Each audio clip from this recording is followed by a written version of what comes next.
Тусамтай яваа энэ л заахмыг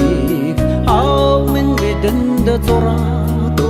өгсөн Орчлон дэрхийн үнцэннийг Он цагта нэтгээд үлдээсэй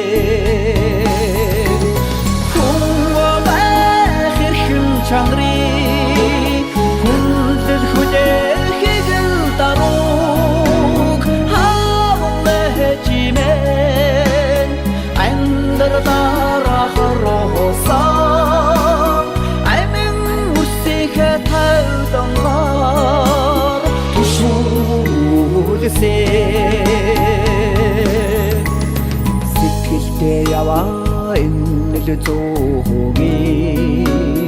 Эчмин бидэнд заагаад өгсөн Сэдүү хорвогийн сайн сайхныг Амар тайван тал хүсэд үлдээсэй